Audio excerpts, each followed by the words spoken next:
And I Jeez. remember coming from Alaska with a whiteout, right? And next thing I open that door, and that humidity and the stink and the smell smacked me in the head so hard. It's like, holy crap. There's no way. There's no way. I mean, that first instant was all it took, you know? And then it's just like the movie. I mean, I tell people what really got me was Platoon, right? When I saw that movie, totally didn't plan on it. I'd taken a CFP test that day, and it was a Saturday, and they said, "Here's a new movie on some war movie. I'll go down and see it." You know, there's all these guys standing around all the Vietnam stuff and everything. Dude, what the hell? It's a freaking movie. I went in there. I wasn't right for a month. I, That was if somebody had a video camera and filmed it. Battle Line Podcast, if you guys appreciate, as I do, when we have Vietnam veterans on the show, who we really don't hear from often enough, you're going to really like this interview with Chris yeah. Callen. I know Chris, or Mr. Callen, because I work for Adam Callen, his son. I do the Nidus Anarchy series, which our video editor, Harold, also edits that. And yeah, I met Adam's dad over at his house, and he had great Vietnam stories and was like eager to show me pictures. And he was definitely not the guy who didn't want to tell you about his service and was hidden about it. So I was like, these are the type of guys we like having on the podcast. Yeah, I admire the hell out of Vietnam service members, Vietnam vets, because they really were shit on, and they did remarkable, We amazing already things have to beep something with 10 all right, seconds into the I podcast. know.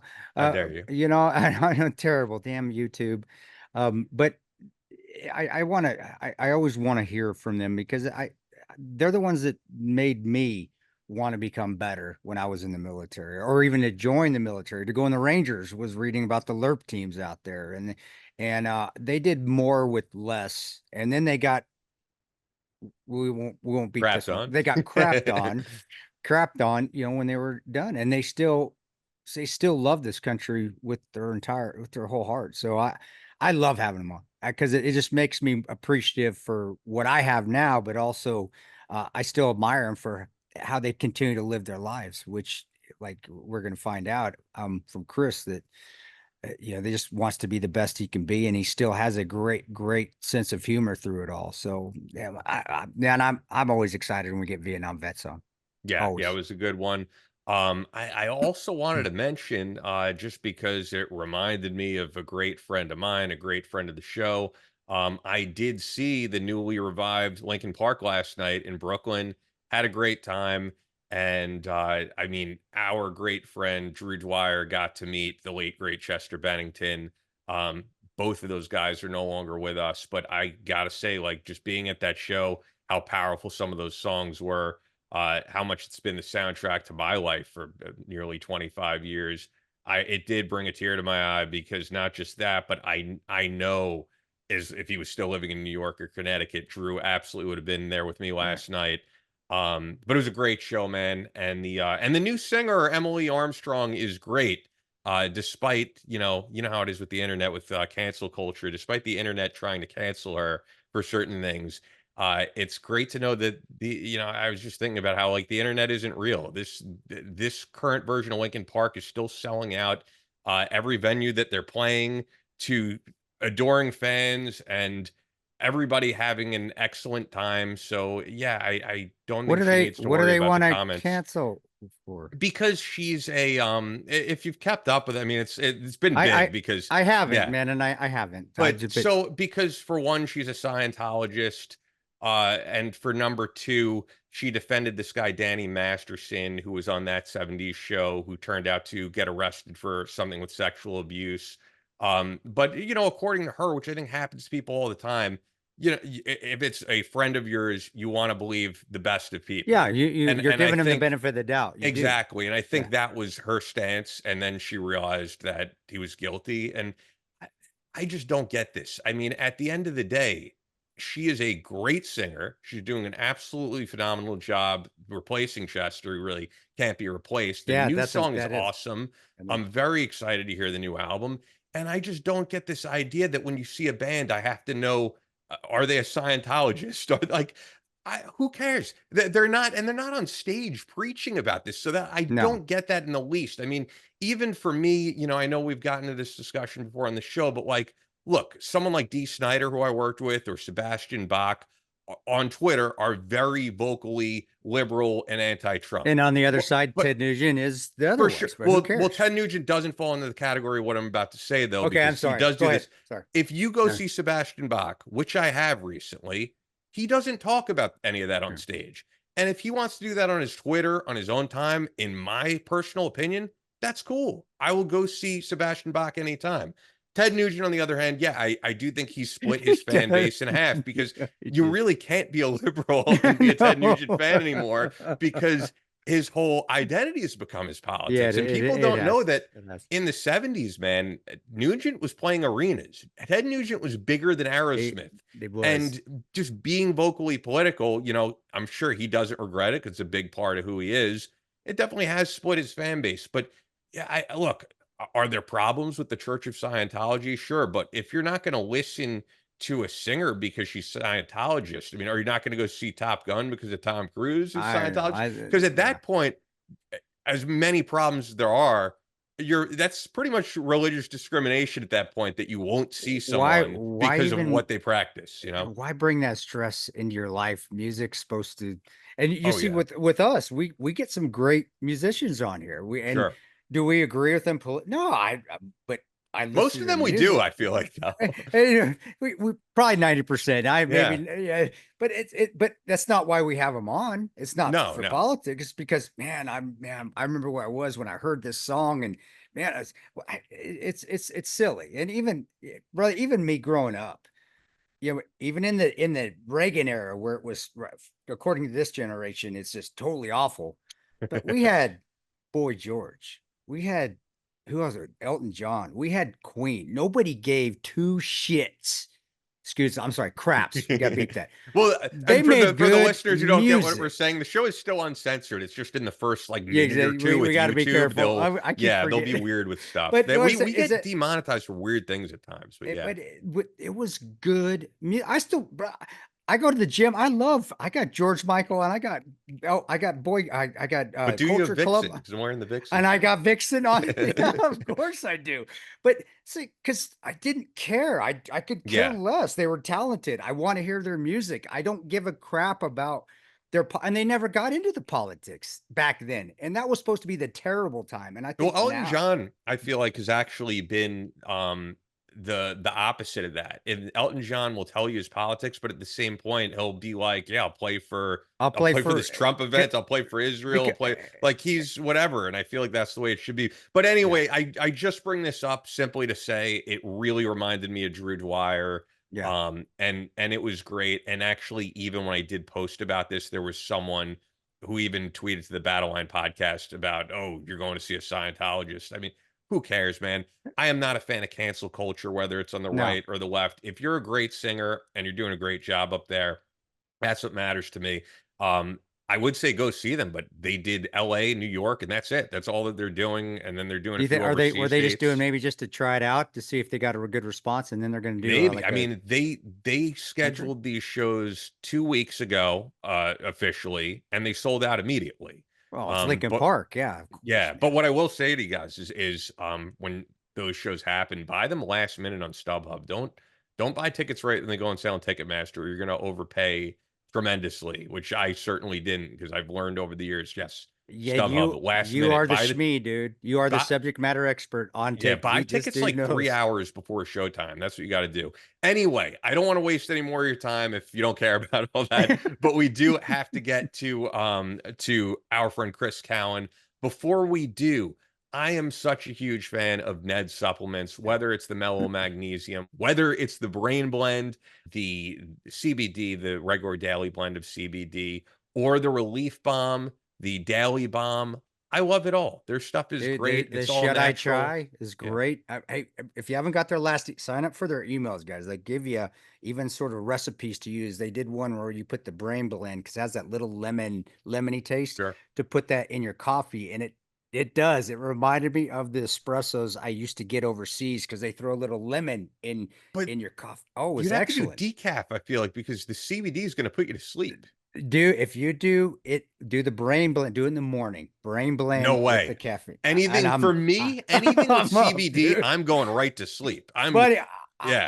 I did it. I did it in my brain. I was like, whoa, this is good. And it was good. It tasted like the coffee that I used to get overseas that put the little lemon into it, so give it a try. The only reason I knew to do it is because I got an email from Ned. Yeah. I'm on their email list, and it said, here's a new recipe. Try this. And I was like, no way. I did it. And it was excellent. Anyway, I just want to throw that out Yeah. there. No, Sign up but for the email list. I would say personally, first try CBD at night if you're not a CBD user, because I take that and pretty much minutes later I am ready to pass out. I would never do CBD in the day for me because the sleepiness effect Sure. works on me tremendously. But I guess it affects different people differently. I do know that with the brain blend, with the botanicals in there, man, it really does just help your brain function. Yeah. I like I said, I take it at night, so I wake up very alert.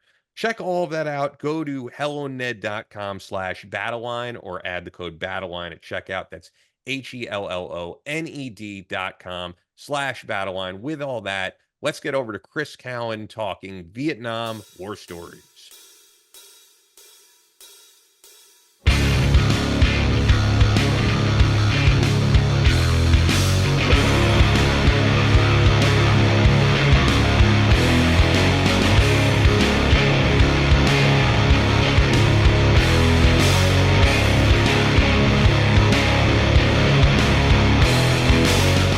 From Kansas City to New York City, from planet Earth to extraterrestrial life in space, a podcast with no equal, engaged in unconventional warfare through your speakers and headphones. This is a show about embracing the suck, conquering your demons, and finding God in the face of adversity. Chris Tonto Peranto. Switch is on. Motherfucker, I'm gonna shoot you in the face. Ian Scotto. You know, Ian and I have been dating for a long time. You are now tuned into the Battle Line Podcast.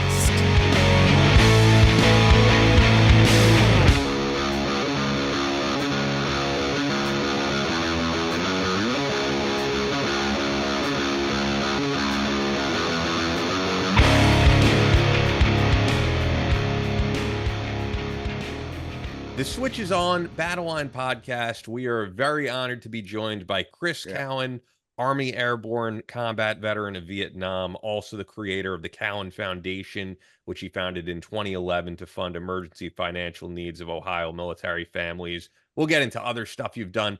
My introduction to Chris Callen, Mr. Callen, is, and I'll just say it that one time, is because I work at Nidus, which is an identity management company for Chris's son, Adam Callen, who is a security whiz. He's literally 7 feet tall. I've been working with him for the past couple of years. And you were over the house actually just visiting for Christmas. And we started talking, and you had a ton of pictures from your Vietnam days. And I said, we got to get you on the podcast. So I'm glad all these months later we're doing it. And it's an honor to have you on. Well, there's two things I'll say after that is one, the Vietnam thing, I tell people that was 130 pounds ago. And regarding Adam, I'm the only guy in America that had a 7-footer to pay for college. Oh no, Okay? that's So not, those are the only two things I got to say. Well, can I say That's something about that? awesome. It's so funny when there's no one who hates more than being asked, are you a basketball player or something like that, than Adam. Because I've been at the airport and the Uber driver or the taxi driver will be like, oh, do you play in the NBA? And he's not amused by it at all. When we used to be go through college, we go out, we go to Vegas, stuff like that. And he's always little Japanese, he spoke Japanese. He took Japanese. And the little Japanese girls out there be coming up to him. He goes, no, I don't play basketball and air up here is fine. Okay. But he tells right at the bat, he goes, hey, I don't play basketball and air up here is fine. Without even meeting him. So, Hey, Chris, how tall? Big Sarge, how tall are you, man? Are you 6'5"? I shrunk. I'm 6'5" now. Oh, I you used to be shrunk up. 6'7". Yeah, holy infantry from carrying them rocks. I I was tell a big everybody that. target. Yeah. He goes, That's as soon as I got over there, they go, hey, you're gonna be point man. Oh, Yeah. what? Me? You kid, like my whole squad platoon were 5'11", 5'10", going through cutting them with a machete. That was interesting. Oh, and you also be pat mule too. So you get the shovel, you get the ammo, you get the AG, you get all that stuff. Yeah. is it? Well, we could roll right into that because that's what my question was. I mean, being 11 Bravo and you infantry going over to Vietnam, and now did you go to an airborne unit after, or were you straight leg 11 No, Bravo the whole actually, time? no. I went to just I went to basic at Fort Bragg, and then there's actually kind of funny story because I volunteered draft.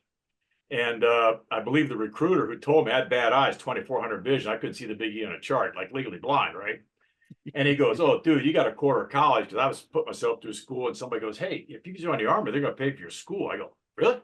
So I go down and talk to the guy, and he goes, "Yeah." He says, "And you've got a quarter to a college. They're going to put you in intelligence or something." I go, "Dude, awesome," So I said, "Great." So I go in, I'm up there, and of course, we go through all the basics, and I'm not sweating it. So they put me up, maybe a squad, got no pressure, right?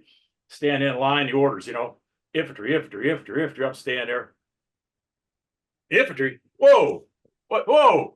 So I go talk to the captain, and which is like seeing God, right? Back then, you're just PFC, And I go in there and I go, he goes, "What is it, Cal?" He says, "Sir, there's been a mistake." He goes, "Oh, really?" He says, "Come up here. Come up here." He says, "Come up, right at this desk, right up here. Lean over here, lean over." I go like this, And he goes, "First off, what's going on?" I said, "Well, the infantry shouldn't be an infantry. It was supposed to be a tele.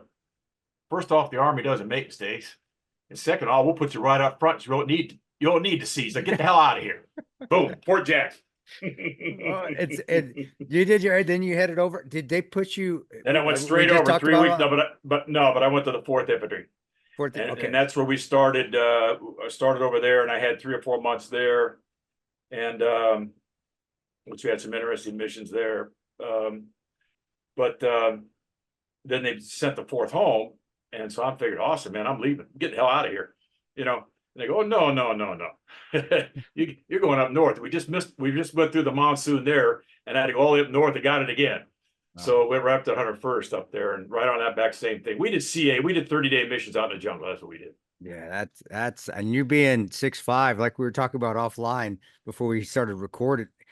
Did they put you or were you just being facetious, or did they throw you up I'm not joking. No, it lasted a couple of days, before they said, the hell with this shit. I couldn't do nothing up there. All the Carolina crap and stuff, trying to cut my way through. Because, you never walk on a path. You always got to cut through the way to the jungle. And you'd just be all the vines and everything, wait a minute vines and all that stuff, and always carrying all that crap to begin with, And so they put me back a little bit. So after that, so you got okay, a little bit. You got to they still be the biggest target in but the they squad. would take us out, they'd truck us out to the, take the slicks on out and 100 miles to nowhere, drop you off, and usually drop you off the top platoon on top of the hill and put a squad each way, and you're out there 30 days.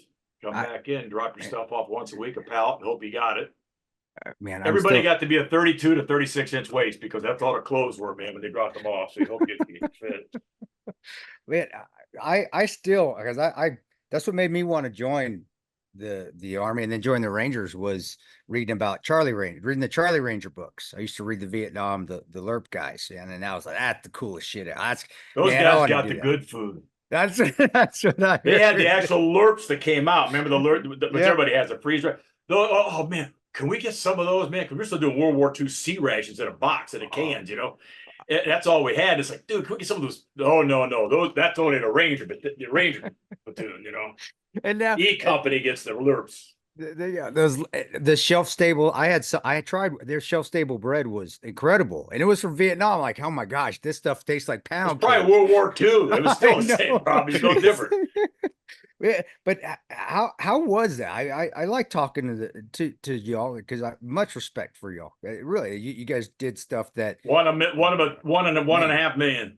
Yeah, just amazing. And but what was that, man? That first drop out, the first time you're going out, because I know my first time just being in Iraq, I was shitting my pants. But well, how many times can you puke? I know. It's like, gosh, I've got to hold it together. I can't even get my magazine in my M4. But what was your feeling, man, when first day you're on the ground? My first day was actually just coming from civilian, from Alaska, right? Okay. And I actually missed about a month in Hawaii because we're in Oakland getting ready to ship out, and they go, every other guy step forward. That's not good, right? So it's like, oh crap, So the guys up front, you go to the left, great, that's not me, right? Yeah, you're going through Hawaii. You guys going through Alaska. Crap. Okay, so all my buddies on either side of me are going through Hawaii. Well, they had a malfunction. They get manifested for like a month later, and it counted towards their time. So they were in Hawaii for like a month. But, Oh, but anyway, so we get right off to Alaska, then Tokyo, and fly on over. Long flight. Yeah, And I geez. remember coming from Alaska with a whiteout, right? And next thing I open that door, and that humidity and the stink and the smell smacked me in the head so hard. It's like, holy crap. There's no way. There's no way. I mean, that first instant was all it took, And then it's just like the movie. I mean, I tell people what really got me was Platoon, right? When I saw that movie, totally didn't plan on it. I'd taken a CFP test that day, and it was a Saturday, and they said, "Here's a new movie on, some war movie. I'll go down and see it." There's all these guys standing around all the Vietnam stuff and everything. Dude, what the hell? It's a freaking movie. I went in there. I wasn't right for a month. That was if somebody had a video camera and filmed it. That's what I It was identical. talk to guys about that. And I think Platoon was outstanding. Charlie Sheen, I like him or not, I think he did a great Well, what great was his job. name? What was the name of the His movie? name was Chris. Exactly. So I was like, And it's like, oh crap, it's even worse, And the first thing, the first thing that got me, remember my first duty after I got off the plane, got situated back there, I had to burn shit. Okay. yeah, dude, that can you And they imagine? were burnt. No clue. It's But the smell, the whole country smelled like burned shit. so take us. I know. Here, this is the infantry right here, man. So let's go straight up infantry. Tell me what it was like that first time taking out and burning that trough full of shit. I mean, We're going, burn what? It's like those latrines over there. There's a little flap on the back. Pull that can out and burn it. There's a kerosene. There's a stick. I go, what? There's like 4 of us, We're starting pulling. I say, oh my God, it's like 100 and some degrees. You got that shit. I was like, and next thing you know, you're pouring kerosene and you're stirring, and I thought it was bad when I had to sit in a cow manure pitcher one time on a farm and pitch manure with a pitchfork one time because it broke. That was nothing compared to this. man, It was something, man. It was just horrible. But it's the movie almost- depicted it. It was awesome. They did a great. I thought they did a great job doing that and showing that. And we didn't have to do that often. I had to do that once early in Iraq, one time because we just didn't have to. Well, see, this is why they do. They make your time. See, we go out 30, come back 7. Out 30, come back 7. And your first day back, they let you get a shower and go up and get drugged up at the EM club, and then it was pure hell from that on. They keep you up 20 hours a day. They make you do maneuvers and training through the day, and they stick you in a frickin' on the perimeter doing guard duty, 2-man shifts, 12-hour shifts, on off to make you just hate being back so much you want to go back out. And literally, let's get out of here, man. It was horrible. That's what I was gonna ask. Why because I read about that too. That was why you answered my question. Why the hell didn't they just give you some R&R and you get to go hang out? But you didn't. You're actually They wanted you back out there. just And it was the most, the worst thing. I think one of the worst things ever. I mean, people talk about, getting shot at and all that. Everybody's been shot at. That's a given. But the worst was the heat, the bugs. Okay. The bugs, the snakes, the rats. The rats were the worst in the back, because they were like cat size. They'd be all over you. And, but the worst was the guard duty, man. I mean, you're dead tired to begin with. Yeah. Like Guardy out in the field. It's pitch black. You're triple canopy jungle to begin with, right? You've been there. You can't see in the daytime. At night, it's night. And you're throwing up in a hammock with your poncho liner, you're in a hammock sleeping, and you got to get guys around. You already got you set your position, to your squad level, you got your claymores all set out there. It's pitch black. And a guy goes, all of a sudden some guy's knocking your turn, it's like, my turn where? I mean, you can't see nothing. You're not allowed to talk, which is why I talk so much, because you weren't allowed to talk for 30 days. You could just whisper, you couldn't talk. And so you'd have to find your way out and hope the hell you didn't set off a trip flare or fall into something. You had no idea, and you'd be out there, and then you have to sit there for 2 hours or maybe 3 hours, depending on the guy, and looking at nothing, staying awake. And it's just the hardest thing in the world. It's impossible. And you're talking about perfect. And what I'm imagining in my head, I know a lot of the listeners are imagining in their head, they're imagining a perfect starry filled night too. They're not even taking into account when it's raining up, pissing cats and dogs, or it's just rain, or always or the mos- rain, you know, the or the wet. mosquitoes, or I mean, it's not like just sitting on the back of your truck bed looking at the damn Yeah. stars. And Yeah, let's have some fun. And the worst, and I tell you, the scariest thing was, you know, because they scared the shit out of us about orangutans, right? Now I didn't even know about tigers till, you know, later on. But you know, orangutans, that was enough. Here, the orangutan wiped out a whole platoon down at an underground bunker one time. They were down in, you know, the old, you know, they make Yeah, the yeah. bunkers with, you know, Yep. bulldoze and put the PVC or the whatever, you know, all that. Well, these guys go down there. The one got down in there and tore out a whole freaking platoon one time. So Okay. did they plan that? Did the Viet Cong and the MVA, did they use those as booby traps, or the orangutans I would don't know. just All I get know is the down damn there? thing got in there and got him, but you know they were out there, right? And so you're Wow. sitting there and you're sitting there at night. Of course, all the, you know, everybody, you're supposed to bury your cans, right? Because it's all sea rations, right? Well, nobody ever did. They throw them outside the wire.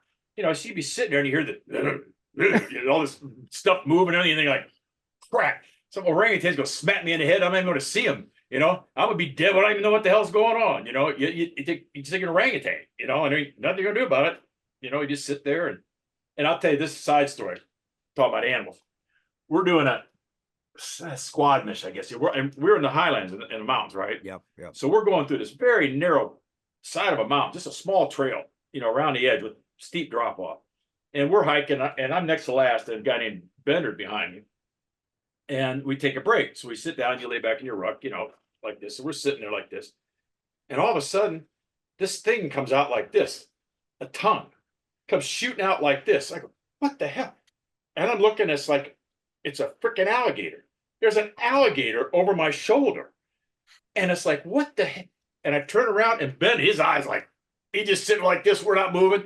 And I go, I have no idea what it is, but we're not moving. And we sat there, and he just sat there a little bit, you know, and then he backed off and walked away.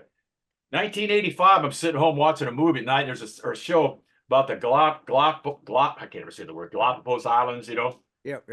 Oh, here's these kimono dragons out here. They eat cows. And that's what it was. It was a One of Komodo. them damn things was over my Whoa. freaking shoulder. Wow. You Wow, know, that's totally different fighting conditions than you saw, Chris, right? Oh, you know, no Komodo dragons. Just all we had was snakes and camel spiders. And if you got close to the Pakistani border, then you might find a cobra. But that's why we loved having cats around, even though the cats were filled with ticks, because the stray cats would scare away the snakes for some reason. I don't know why. That's awesome. But Yeah, they we were had the bamboo viper. That was the only one we were afraid of. Oh man, we just had Called the two-step. You know, you get two steps once you two get steps, and then you. But man, them and I only had one time. We were building. We're tearing down an old bunker. We had the sandbag out, and I was back there loosen that up. I come out, there's one sitting right there behind my hand. It's like, oh, dude, you're was this close, close, I can't- this close. And man, I remember first time showing up in Kabul, like these cats are everywhere, man. What the fuck? Let's get rid of these damn. And they got Yeah, they're ticks not all eating over them. And we're like, they're not eating them. Well played, sir. Well played. But people are like, no, the guys that have been there for a while. No, leave them, because they're like, you'll never see a snake on if we keep these cats around. And we That's didn't. awesome. I never heard of that one. I know, it's just like I was like, the cats are not, but hey, we never did. And the dogs, you always kept the strays around, and nobody ate the stray dogs either, or Now geese. that's funny. They ate the dogs over there, right? But we had dogs around us. Now I was never on a Camp Eagle. We would only go back to the big base, 50,000 guys, like on a once or twice for a stand down. They put you for perimeter guard. That's all you'd be there for. Because normally we run a forward fire base, usually just a battalion size, something out in the middle of nowhere, you know. And but we would have dogs there. We'd get them out there because they would even go after the freaking rats, you know, because they were so big. We used to have a contest. Who'd get the biggest rat at the end of the month got a case of beer, because the supply guys hated them. They'd be so freaking huge. And but the guys were but the dogs, I know every single dog over there had a curled tail. Was that what you're way? They're all a curl, like a pigtail. Every single one. They want a straight tail and the whole thing. Yeah, I never really realized that. I never saw a dog with a flappy tail. And they ran, I don't know if our dogs ran in gangs. I remember going to Las Kagar and watching, we sat on this old bombed out building that we had to hang out for a couple of days, do some meetings. And it was like, it was no shit. It was like the Crips and the Bloods. Around 3 a.m., a set of dogs from this would come this way, and another dogs would come this, and they'd Really? fight each other, and then They they'd take run off. off. They take off. I was like, this is the coolest thing ever. These That's dogs are crazy. actually No. kind of civilized, trying to take over the neighborhood. We But yeah, couldn't you're salvage that many because, like I say, they like to eat them. they ate. Yeah, that's what I'm gonna ask. I mean, that's not a stereotype. That's just was. But Way you're it right. is. We never had tigers or baboons, and I heard the baboon stories before, and I'm like, man, that's just Scared the hell out of you because it's always in your mind, when it's black and out there and you can't see it. You always think it's going to smack your head. crazy. Now, how many months again? You did 4 and came back, or you did 4 and you stayed? No, I was 12 years. 12 You're months. 12. You did the full Well, year. I got out a couple of weeks early. Really Yeah, out. I think I'd give her. I stayed 12 weeks. Give or take a few. I think you're fine in Vietnam, man. When you got back, Well, the guy tells me, he goes, well, dude, we didn't get your air medal, and I go, we can get you air medal, but it's going to take another week or two. You're going to stay around for a week or two. I go, nah, I think I'll give it up. we'll be fine. Bounce it. Were you an E5 when you got out of there, or did it? Here's what it was. When I say acting E5, Yeah, technically I had respect 4. You're But when I spec went 4 over- promotable. You're E4P. You're an E4P. Well, right? I had the stripes, I had the title, and it's kind of a thing to talk about, but it's not a thing to talk about. But What? we were going through some. You're talking 1970, 71, right? Mhm.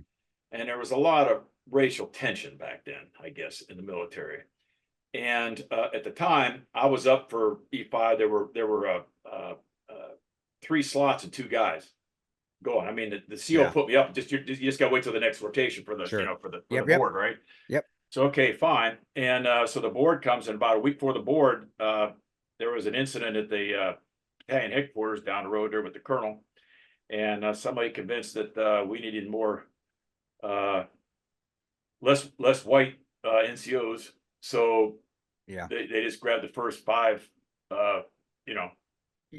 Yeah. And I got no animosity. I really don't. It's just the way it was. And so there were five guys, 3 slots. I did, and then I was rotated, not too long after that back here. You're number 5,000 back here, Yeah. That's why It thinks it's what was your rank, Chris? Well, E4, but I was really E5. if you're You know what I mean? if you were if you're an E4P and you're in Vietnam, I mean, it's not like you're getting to come back and go through your PLDC classes, and I mean that's Yeah. what you were running. You're running as an E5. You're running as a team I had leader. the position, I did the deal, and and that's what I did. It's just the Army got you for a better rate, is what it was.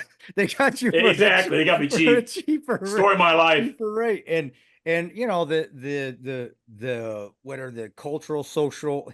That's been in the military forever. That's why when I see this DEI stuff coming out in the military, it's like we've had that. That has been going on in the military forever. It really has. It's always some version. And I could give a it damn. is. All I know is the guy that's beside me is going to protect my butt. That's Yeah. all I care about. That's all it means to me. I could care less, and Yeah. and I hope he's feeling the same way. It is. It's always the ones up top that are making those freaking cultural issues. Every guy, including myself, that's been on this show has said the exact same thing, and that's because that's the truth. Who gives a shit? I didn't know black, white. I don't give a 2 shits. Are we going to So try when to the come bullets home are together? flying, you don't really care. You don't care. And the bullets don't care either. They don't give 2 shits. No, they don't. either. They aren't. They're not. They're not discriminate by any means. Discriminatory, right? Exactly. So, Yep. Exactly. that year, man, I could talk the whole hour about just that. Well, year I'll in tell you a funny Vietnam, story man. though. Here's a funny story, because remember the reason I went in, so I was going to get free school, right? That was the whole point, right? And I was going to Ohio State and everything, which wasn't that expensive, but still, I'm still working 2 jobs, and it just the hell with it, just going. I was an athlete, and I didn't get a scholarship and football and everything, and I was pissed. And so the hell with it. So they say whatever. So I'm going through. They give you all those tests and everything basic. So they come to me and they go, Chris, we want to offer you West Point. And I go, West Point? He goes, yeah. Oh, how's that work? Well, you got to go through a junior college for a year because you got to get you caught up from wherever, and then we're going to put you at West Point, and I go, oh, cool. I go, wait a minute, what I got to do? Well, then you got about 4 years over there, and then you got like 6 years, and I'm counting years, 10, 11, 12. I'm 18 years old, man. I'm going, whoa. I said, don't those guys get killed in like about a week and a half when they go over there? Okay, and it's like, I don't think so. Thanks a lot. I'll take my chances. If I'd have done that, I'd have been in and out and had my 20, and there wouldn't even a war. I know. When you're 18, you don't think about it. I was like, man, dude, like, that seems like a Yeah. long time. And then when you turn, Yeah. like you're 55, like you are now, then you're like, man, why didn't I do that shit? Yeah, Why didn't I? I know. Because, but I mean, hindsight's 2020, isn't it? And you're Absolutely. It's and perfect. you're right. I was going to ask you the same thing. But I asked you, I've read about that before. The platoon leaders that come in, and you get those ring knockers that come in, or even some of the just ROTC guys, and they start running their mouths, and there's fratricide going on because they don't know what the hell they're we doing. had with 2 or 3 of them just in my battalion. Okay. And one of them one night, we were actually in the rear, and back then we're just in a little, the plywood sheets, screen, metal roof, Yep. and just wood floors when they gave you a cot, and that was it. So we'd have our platoon in there at the time, and they had a bunker you go out if you got hit, because we'd always have rounds coming in once or twice all the time. So anyway, so we're sitting there, and of course we had the sandbags up to about here, right? Because we're sleeping under here, then a screen. And they're only about 4 feet between the barracks, right? So we're sitting there, and one night, about 2 a.m, boom. I mean, my whole screen gets blown out. Everything gets blown out ahead of me. We're all scrambling, talking about taking a crap on the way out. You're leaving a trail on the way out. Got your rifle, trying to crawl to the damn bunker out the back so you can get under, and everybody's plowing over to get out there. Figured the first round laying right on top of us, more coming, so we're scrambling to get out there, and nothing happens. That was it. One round, one and done, So we come out. Well, they fragged the lieutenant right next to me. He was in the bunk right next to me because he was bad. Do you think that's just karma? That was just saying shit. That's a rhetorical question. For those that have served, you never want the wish the worst on it, but there were times where, They wouldn't man, listen. this guy's going to your get his sergeant, kill. man. I mean, we had one guy that came in. He was very, very new, very young. Hell, he looked younger than me, and I don't know, that was impossible. And he came in there, and he goes, dude, I have no clue what I'm doing. It's yours. You just tell me what the hell to do, and I'll follow. And we respected him more for anything. In about a month, he was up and running, and everything was good. Yeah, that's Ranger Battalion. We were lucky. I ain't gonna lie. We had great officers, because they have to go to another unit before they even come to us anyway. So they're not. You got the upper echelon guys. Yeah, and so it's hard for me to say bad things about officers being where I was at, because you're right. They're going to 101st first, getting their feet wet, getting tuned up, and then they're coming to us if they meet the standards, and they have to go through selections. But I have met a few on the other side that were just like that. It's like, man, just shut up, don't say anything. I actually considered about doing a re-up, and if they'd put me to OCS, and then I'm thinking, nah, I don't need another tour over there. I got lucky because I believed in fate, and I always said, you don't trust fate, you don't step off the path, you stay on the path, you're going to be protected. Once you start getting off the path, then you're screwed. So I've always believed that. That's tempting. You didn't want to tempt fate ever. I was going to ask you that next question. Why didn't you become an officer? Because you had school. I would have looked. I should have gone into that. Well, I mean, here again, hindsight. I should have stayed in the reserve or the guard. Which is great because I got a lot of friends and been there and everything. And actually, the funny thing is, when I got back, I was working out at the YMCA there a lot, and and the Columbus Police Department, Ohio, had all their cops that had to train there that were out of shape, right? They had a little program. So I was in that same program trying to get in shape and everything. So I got to know all these guys, good friends. You'd hang out, go out, get drunk together. And I'd see these guys do 112 mile an hour up the interstate. And they'd stop you. Hey, Tom, how you doing? I said, I want to be a cop. So they said, hey, we'll get you in. So I went down and, applied for, Columbus Police. I was going to be a cop, and they declined me. They wouldn't take me. Said, your eyes are too bad. Got bad eyes. I go, wow. Wait, okay, hold on. You're running ops with an M16 iron sights. This before, guys, this for all you youngsters out there, this is before the invention of optics and all the cool stuff that we have that's a force multiplier now you can put on weapons. How the hell were you just shooting blind? What did they? Well, although I got to tell you a couple of funny stories, because it was so damn hot over there, and I had glasses, right? And so you always had to wear the helmet. Yeah, and they'd fog up, wouldn't they? Oh yeah, and you sit up, it's like I just take them off, So there were many times I shot by fire. I mean by sound, Wow. Used to be that show called F troop, and the A-garm was the he couldn't see squat. Had a big old glide. That was me out there. Over there. Yeah, do you have any picture? We got to have a picture. Oh yeah, We he's got a ton picture- of pictures. a He's got a picture- ton yeah, of pictures that we'll show. I sent a few. Yeah, and I know you have a Yeah. bunch because that, like I said, when I first met you, you were showing me a ton of different pictures, and as you said, how young you looked at the time. I mean, it really. And you're is wearing the full on astounding. BCGs. You got the full BCGs with the thick lenses on them. The Oh, well, I was 2400 vis. You couldn't be any worse, And I'll show you while we're talking. I'll show you two pictures while we're talking. Oh, I got to turn my Yeah, phone shoot back them on over here, because bro. we'll put them full screen. When we put this in post production. But while we're talking, go ahead because I'll bring them up and just show them because I sent him to Ian. He already has them, but Yeah, I can share the screen to show you in a minute. I'll look at them. You come back with Vietnam. We come back. What are you doing? And let me before that. I do want I don't want to bring up bad thoughts, but I'm asking anyway. But what? I don't tell the bad thoughts. I tell the funny thoughts. Well, we can turn bad thoughts into funny. That's an infantryman's gift, to be honest. You can always turn the bad into something funny, something to smile at. It's the silver lining. I think that's we learn that in basic training. At least we used to.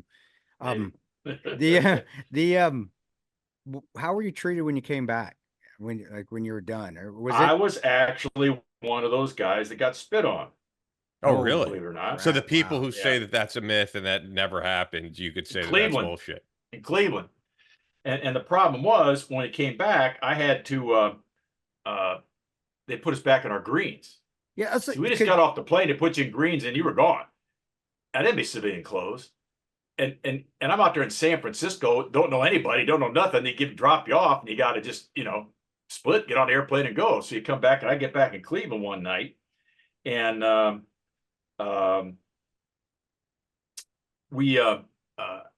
and I'm walking through the terminal there, and some bits I'm getting spit on, baby cure, all this stuff, just like you hear about, all that stuff they gave to me. Yeah, that's fucking And Any how would you it's like, describe the dude, people who? what I do to you, man?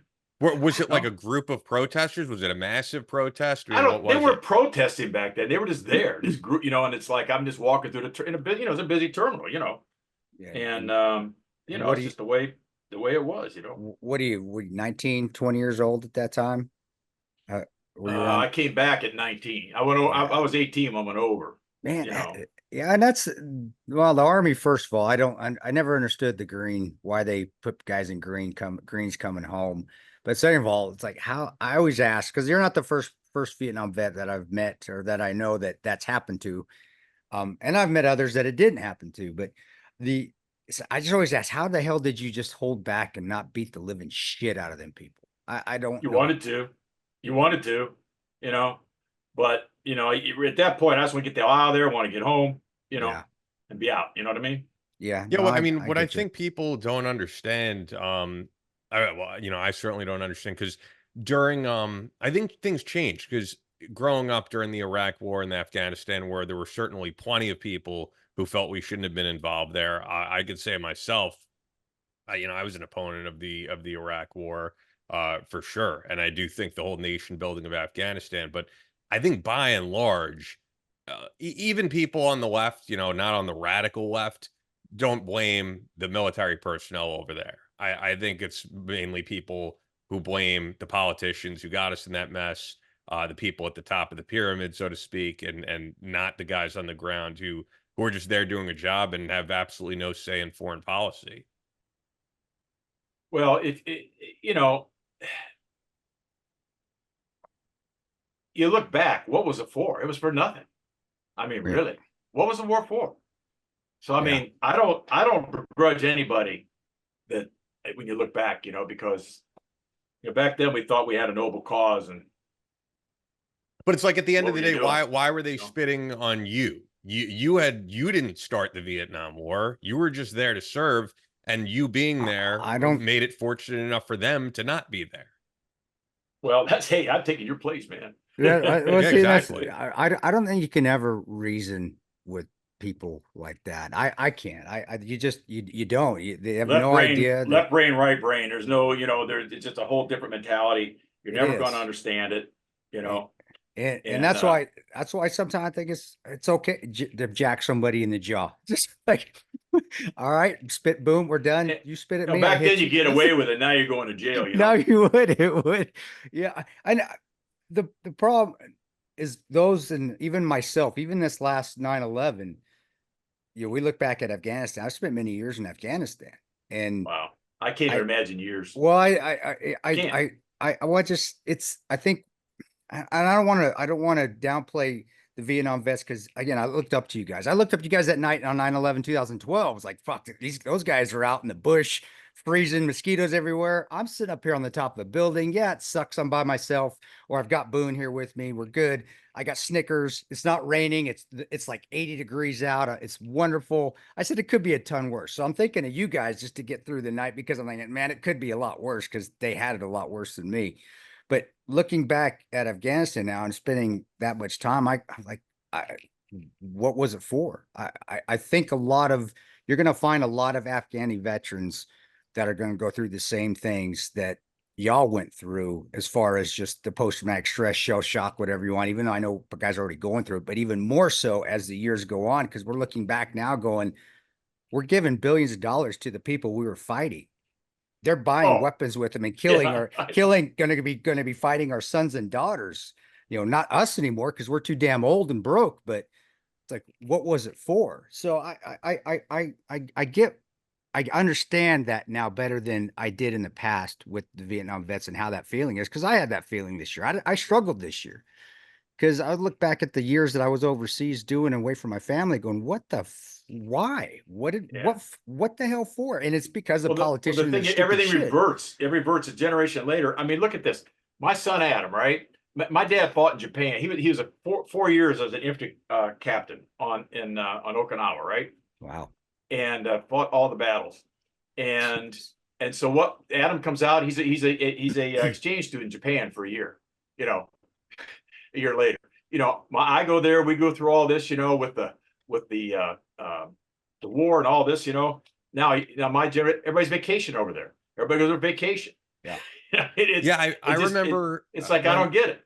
Yeah, I remember when Mike Gravel ran for president, and look, I don't want to get into the politics of everything Mike Gravel stood for, but I just remember watching the Democrat primary at the time, and he made that exact same point where he said you can now go to Vietnam and you can go to a Baskin Robbins and buy an ice cream cone, and he's like, why are we over there? And his whole thing that he said that I remember, and rest in peace to Mike Gravel, and at the time people didn't like him saying this, but he said the only thing worse than a soldier dying in vain is more soldiers dying in vain. And that's why he wanted to end the Iraq war, the Afghanistan war way back then in 2008, as did Ron Paul, which was not a popular opinion. What were your feelings on the wars that followed? Because you had the experience and the hindsight to say, is this good for the American public? Is this going to be a positive or negative for the guys coming back?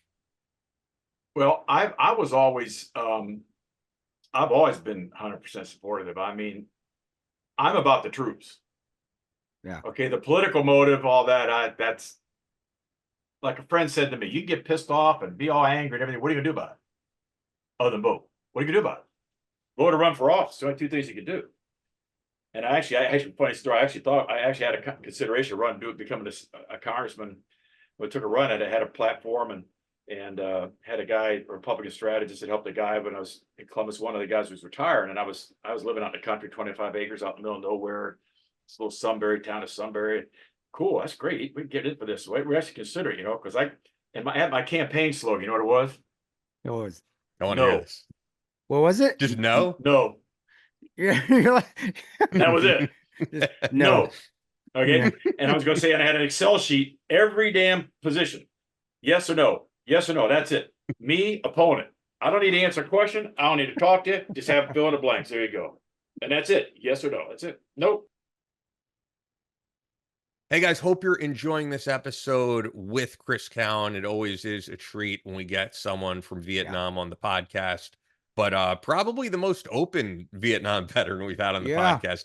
Oftentimes we have guys on and they're a little bit more reserved. I would not call Chris reserved, and it was great to have him on. Before we continue, Fort Scott Munitions, if you're shooting, I know you said in a recent podcast that, people have all these expensive guns and custom things, and you could screw up your guns, you were saying, if you're putting Yeah. the wrong ammo in there.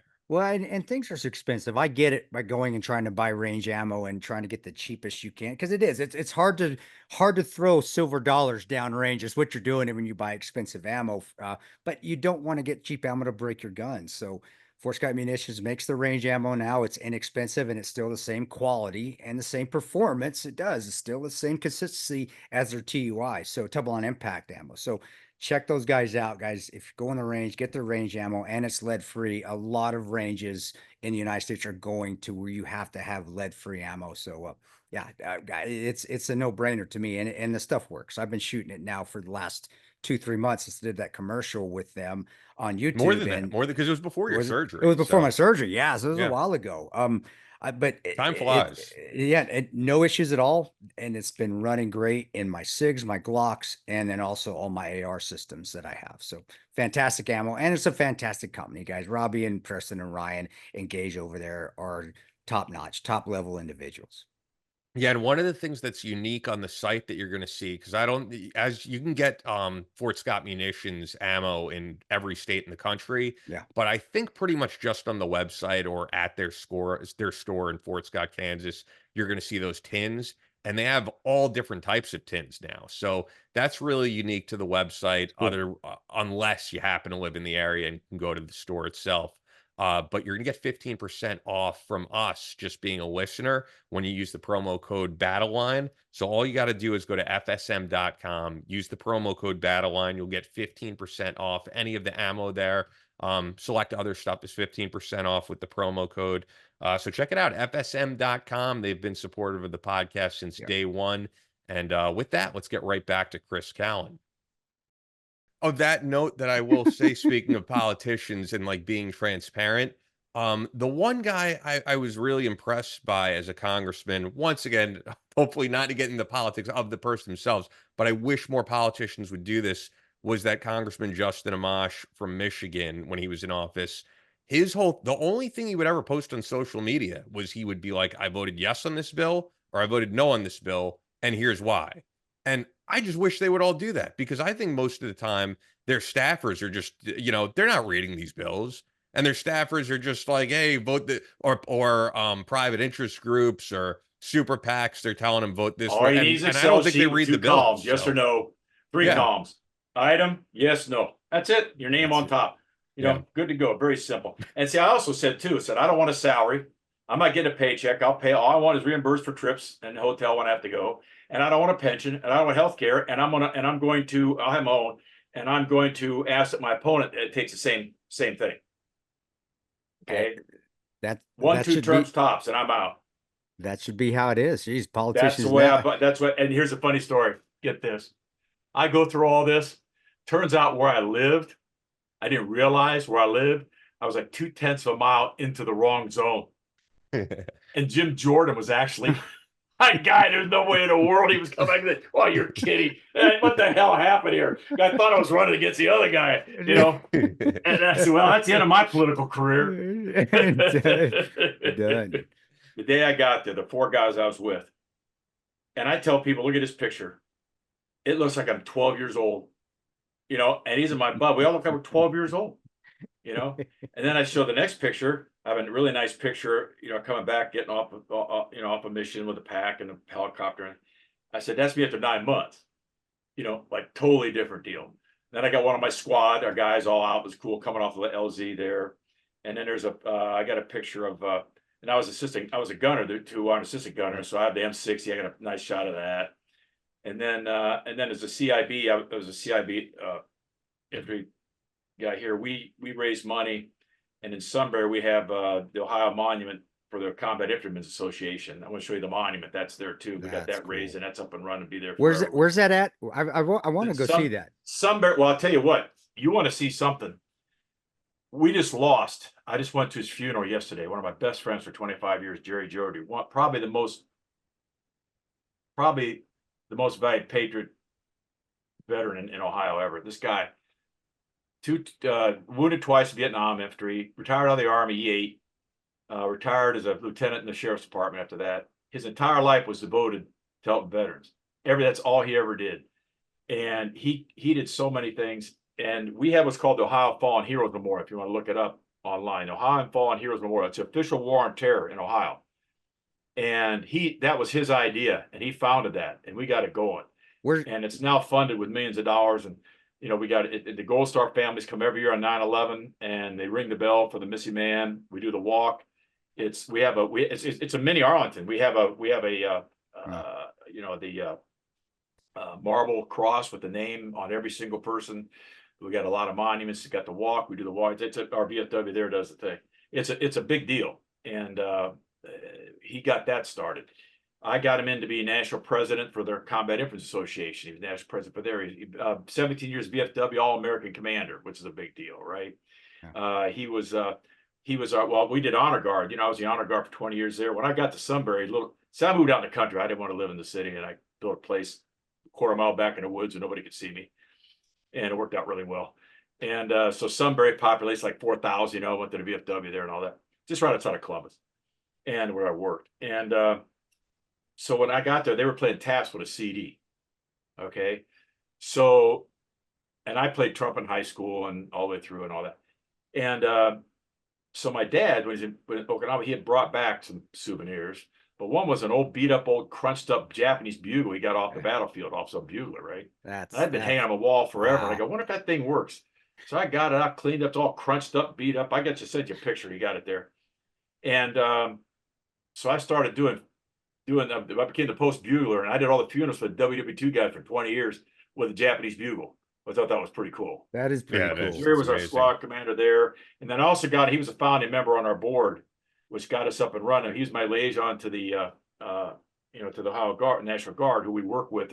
That's where we get every one of our recipients comes through the Ohio National Guard Family Assistance Centers. We work with them through the state. Yep. And we've been one of the leading for several years, the leading charity for the go-to, because we're the Callen Foundation. We're the last source for funding. When these guys, usually Friday afternoon, the car's being taken away tomorrow, the apartment's being taken tomorrow. There's no food. I'm stuck somewhere. I have no money to get back. We give them the money overnight, no application. Up to $1,000 one time, did a well and all that. So we've been doing that successfully. But never denied an actual request since we've ever been asked. Wow, okay. That's amazing. And I just want to make sure give the website, especially yeah, people in Ohio. So go ahead, bud. I'm sorry. I got to apologize for the website. Let me give the website, guys. That's the CallenFoundation.com, which is going to be in the description. But yeah, especially in the Ohio area, if there's anyone who's ever, hopefully never in that position, but if you are, that's who to contact. Okay, I just wanted to get that out. Well, the thing is, what I'm saying is, I designed it, years ago, and I've been keeping it up. Well, the guys who were hosting my software were doing it as a charity for us, And well, meanwhile, they kind of went sideways, and the software I'm using went out of date, and I can't get a hold of anybody, and I need to get them to get the old software to transfer new. So it's kind of on hold on old stuff that I can't move it. Can't you just talk to your son? Your son knows computers more than literally anyone I've ever met. Well, I got to find something that moves it identical, because I don't have the time to recreate that whole thing again. I was going to say, Adam, come on, Adam, what the hell? Help your dad out, He's busy enough. man. He's got enough shit going on. He does have. I don't know how he keeps it together. Every time I talk to him, he's got a new project. For those who don't know, I mean, not only do I work with Adam as like an assistant, digital media producer, then he's got another assistant. So like, he is a super busy guy. He's a lot going on. And you know what else Adam always told me that you're involved in? It was funny because it came up in a weird way. I think he was talking to his wife about disposing of old flags and the right way to do it. And he goes, yeah, my dad is involved in like a bunch of flag burning. And we're like, what, flag burning? But he was like, no, flag burning in the traditional way of how you dispose of these flags. He said like you and a group of guys regularly burn flags in the way that you're supposed to. Well, that's a funny story too, because like I say, I had this, used to call it the Callen State Park. It was a pretty nice property I had out there.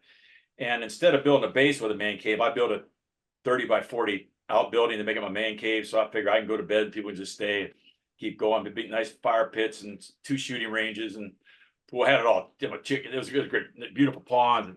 Had my 3 German Shepherds trained, hand signals, beautiful place, loved it. And so the VFW every year we'd have to do the flag burn. after about 10 years, I was told we got to quit calling it flag burning. We got to call it the flag retirement ceremony because it's going in the papers. Chris Callen's burning flags, American flags on his place. Okay.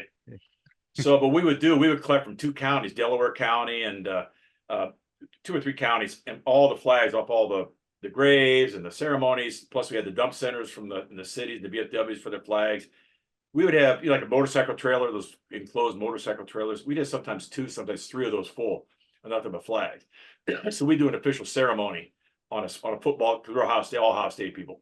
So on a football Saturday, we have a big hog roast. Yeah. All my TVs were out there, so you could open up with the screen. So we'd have the game, then we burn the flags, and we do official ceremony. We do that every year. So for That's those who don't know, because this was even, I wasn't completely familiar with it. Like, what's the reason and what is the ceremony of the burning of the flag? Because a lot of people, like you said, they hear it and they're like confused by that. Well, there's a lot of things with the flag, and I don't profess to be expert, but I mean, most of its information shouldn't touch the ground. We all got that one. But when you dispose of it, a lot of people probably know you just don't throw it in the trash. Yeah. It has to be disposed of properly. So this is why the VFWs in town usually have a disposal bin, usually like a mailbox or something. You can put everything in. It has to be done officially. Well, it has to be done with a ceremony, and it has to be usually we do, we usually pledge allegiance. We say a prayer. We honor the fallen heroes, Mr. POWs, and then we, retire the flag. Now, technically, you're supposed to cut each stripe out individually. And all that. We got 4,000 flags here with 10 guys, man. There ain't no freaking way.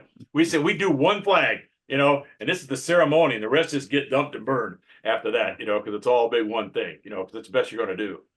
So, but yeah, there's a whole ceremony. So don't ever throw your flags away. And I'll tell you the thing that this just aggravates the hell out of me. You go to the VFW, and actually online now on Amazon. I just got a new one out here on my marina dock out here. They make windproof, beautiful cloth windproof flags for like $30.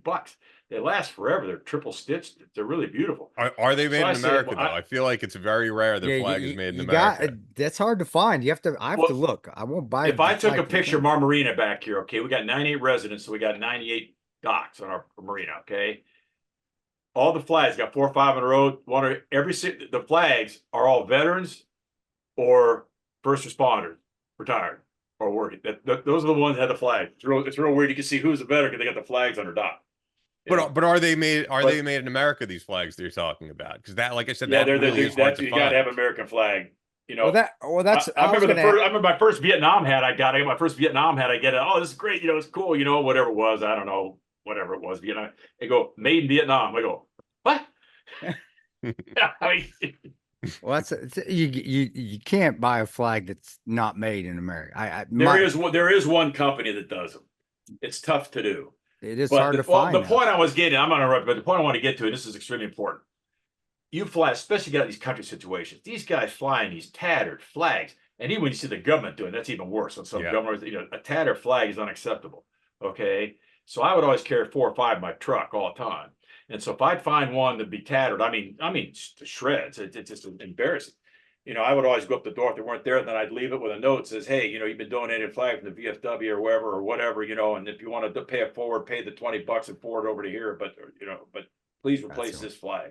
That's true. It is true. You do see tattered. I mean, like gas stations. How many times do you see a tattered flag? I was also going to say, I'll do a free plug here, but the flag behind Chris, the flag behind me, that's my American Flag Store. .com, our friend James Stocky, cool. And those are all made by him, handmade in America.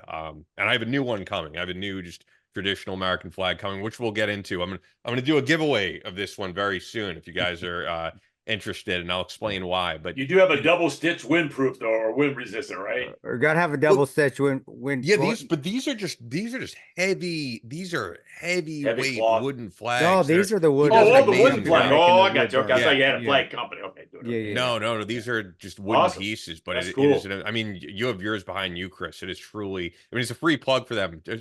Sponsor us at some point, James. But he does an amazing job. I mean, it's like an amazing piece of artwork. Yeah, man. Awesome. Hey, Chris, last thing I wanted to talk about you getting in the Combat Instruments Association and because there's a lot of people that know about. I mean, unless you have your CIB, Nobody knows it. Yeah, Nobody has any and idea listen, about the CIB. and You know, and this is our first this is our first plug for the CIB Association or Confederate Infantrymen's Association.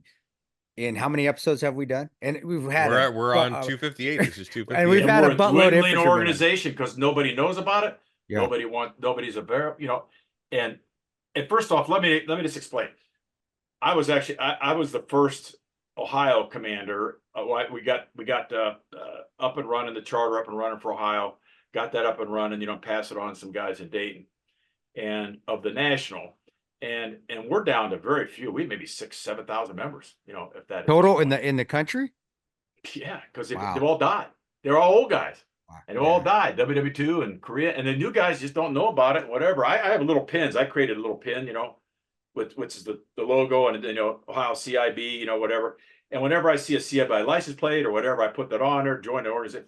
But nobody knows about it, and yet nobody knows it's the Army's highest award, actually. Yeah. Okay, and I tell people that they've never heard of it.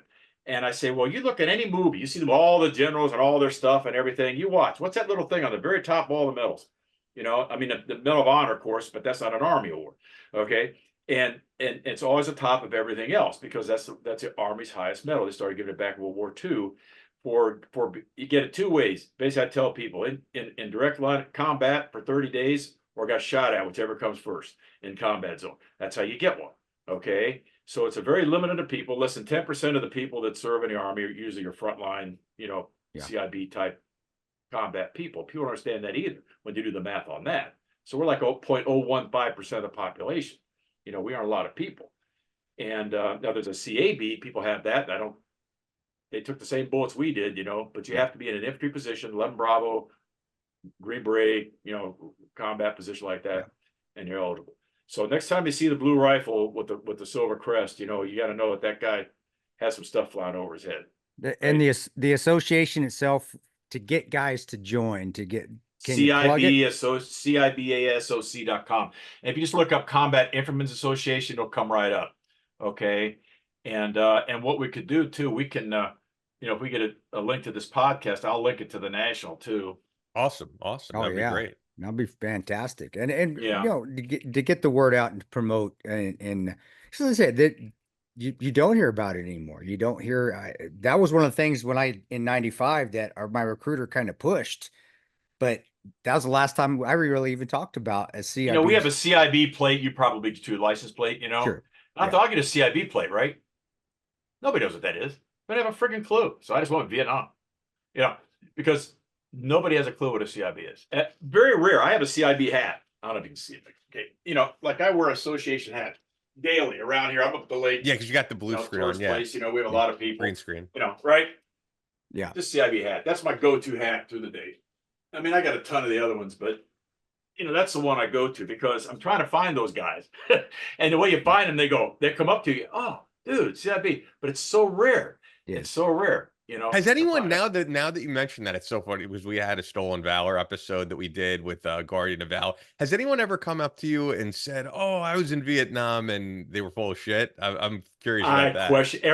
Well, first off, every single guy I meet was a Ranger, Green Beret. I know, Special Forces. They're all. I was gonna say they're all snipers. They're all SEALs. How many snipers I've seen over my gym over here? I got 2 of them, 2 or 3 snipers. And you're pretty sure that they're full of it. Oh no, I know. I'm sure one of them maybe, but the other no way. And I mean, you just got started. Because first, it's every day. I was here last week, for instance. Some guy comes out. He has a Vietnam plate. He and it's whatever. And I see an infantry whatever on there. So I come out, the old guy older than me. I said, "Where were you with? 101st? Oh, really? Oh, really? Where at? Phu Bai. Yeah. What was your what unit? Second of the 3rd of the 506. Really? Where you at? And it's like you dwindle it down. Turns out I'm sitting next to the guy who was right next to me at the same time. I've had 2 of those in 3 weeks. From the 101st Airborne, same units, same thing, same time frame, right there. And they were, or they were too weird. They were. Could have known them. Could have seen them. I don't know. Holy shit, that's crazy. I thought you were going to Stolen. Yeah, they were legit. I thought you were going to Stolen. But the Stolen Valor guys, you get those. You do the same. You get it real quick. Where's your MOS? What was your MS? Where you stationed? Where's your unit? Oh, I was 101st. No, what was your unit? No, know, What do you it's- think is it's- up with that? Because we second, discussed it with we third of the discussed it with 506, second, 35th. but I was curious, what do you think of that whole thing? Because we discussed it with Anthony Anderson, who covers this really, diligently. And there's a guy who was running for a state office in Arizona, claimed to be a Vietnam pilot, full of it, completely That ought to be a confirmed felony. not to be true. Yeah. So what My do you opinion. think is? I agree, but what do you think is up with it? Do you think it's mental illness? Do you think it's guys who just want to have something more amazing I to think they tell? figure nobody's going to check them. They're too old. Who would ever know? And what the other dude says, hey, you got, what's your DD214 say? Your ex, what's your DD214? But I think it's so easy You got now. an Archon, you got an Archon, or you got a, what do you got? You get an Archon when you're over there? You can start hitting some questions. Next thing you know, it's how just quick so- they respond. It is. It's just because it's so easy to fabricate a DD214 nowadays. It's not like because You can fabricate anything now. I mean, it is. It's unbelievable. Yeah. But keeping the guys honest and like yourself, just asking questions and you just know. When you Have you ask ever got a them, you're chance gonna- to tell any of them to their face, like, I know you're lying? who me? No, or Chris. Or Chris. I was like, me? Yeah. I've Chris. never really had. I mean, most are old guys. You just, Yeah. you just let it go. You Yeah, just or let you it get into go. a fight with it. They were Like, probably in the army. They were in there. They were probably in Vietnam, but they were probably supply or And drove a truck, which is fine. They did their job, but they just wanted hand embellish. Everybody embellishes. I think is what they embellish. a Yeah, little bit, yeah. You know what else I was curious about? Because you were talking about the process of joining and how young you were, and I never served, which I always try to reiterate on this show. If people think because I get to do this that I have, your son never served. Adam, he's a computer guy. It was no military service. Do you think? Because I've heard older guys who or guys from your era who have this feeling. Do you think there should be a draft for younger people? Would they understand things better? Oh. Would they? Would That they was one of not my have the platform- disrespect that you came across? That was one of my platform things. I believe since the beginning, every single person in this country should go through basic training out of high school. I do too. It's 3 months. So 3 you're or on the 4 same months. page. Something hits a fan, everybody's on the same page. Plus, going to give you a level of discipline you're never going to get starting out in life, which really helped me. Okay, now it's kind of screwed me up in later years. I'm pretty OC now. I still am. I get nothing. Everything is exactly where it's got to be, exact place. This has got to be folded up just like this. This got to be. I mean, it makes you OC. I mean, Well, it's instilled in basic you when you're younger. basic training didn't just you saw combat. We're not saying everybody's got to go see combat. Everybody's got to spend 2 years or No. Just eight go weeks, through. 10 That's weeks, whatever it. it is. Not even know what it is now. A basic training. You go, which is basic training. You learn the fundamentals. You learn the structure. You learn the hierarchy. You become an E1, and you're there forever. For 10 years or something. Whatever it is at that point. And then you're done. You're inactive reserve, just like you got out of a draft to get you got out. You're 4 years inactive reserve. just the Same thing. IRR But stuff. it's stupid. It doesn't make sense. How are you going to call? First of all, especially now since we're so depleted. I mean, we're so depleted in so many areas in the military, and why can't we just get everybody in there, and then boom, instantly you could be deployed within a week if everybody was on the same page. I mean, if they knew where they had to go and how to do it, they'd be up and running. You don't have to go through look how long it did to get an army up and active. Well, I think that's probably why it's so depleted because a lot of these kids don't want to go. They don't. One didn't matter. easy. Yeah. Well, hey, got to remember, I was probably a third of the guys I was with had the option of going to jail or go to Vietnam.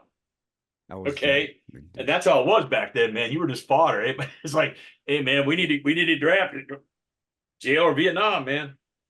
Right. Now either straighten them out or made them worse, one or the other. Well, the discipline, I do agree, and it is because it's waning, it's gone, and the numbers. But I don't think basic. I'll tell you, when I got kicked out of the military first time I was in, I went through it again. I had to do it all over again, and I can tell you, even Instigator. 3 years difference, it got easier. Basic was easier. And not just because of the mental aspect, I knew it was coming because as good as I do, your mind will play fuck games with you. That's what makes it 10 times worse is your brain. But I knew what to expect, but still physically it wasn't as hard as when I had gone 3 years earlier at I've Fort heard so many Benning. stories over the years, even back in the 80s when they started having the get out of jail card they'd carry, I heard about what was the that card called? get- Get out of the, jail, stop stress- drill sergeant, stress card. stress card. Stop drill stress card. sergeant. I said, what? Stress card? Shit. Yeah, I tell you, we were still old school back then, man. I mean, we got off that bus, we had 3 drill sergeants who were like 2 tours Vietnam guys, and they just wanted to kick the shit out of you. That's all they did. And they did right from the beginning. Now you respected the hell out of them after when you got to the end, but man, you didn't. I mean, they'd pull you out at night, and one guy didn't do guard, is the guard duty, and the thing, right? You all pull you out 2 o'clock in the morning, rain, do a 5-mile freaking run, that kind of crap. Well, that's if the fire guard fell asleep, that was part of the fire job. guard, you're done. Yeah, if the whole platoon wakes or up, couldn't say his whatever the hell was. Yeah, the standing orders, couldn't read them back. Yeah, What's standing order number 3? Private. And everybody's up. Everybody's up. Yeah. that We even had a guy who's so stupid. All my guys were. Well, I shouldn't say it. They were pretty stupid. Some of our guys. Okay, they were located in some parts of the country. Just didn't get a lot of education. And these guys came. We had one guy that went through 3 drill sergeants that burned him out. Couldn't get in step to march. Because everybody, I'll take him. It's quick. Couldn't get him in step to march. That's how bad it was. Yeah. But he ended up being a truck driver in Vietnam. Ran into the guy. But anyway, so you'd get out there, and these guys would be just like, dumb with a box of rocks. But they come in, so they printed the standing orders on a sheet, taped it to a cardboard thing, put red tape around, put on a wire, and you have to wear it around your neck so you flip it up and could read what it was when they asked you what it was. That's how bad it got. That's fun. I think a lot of it, the first time I was in the drill fire guard with your trenching tool. Oh my goodness. That was your weapon. The trenching tool was your weapon.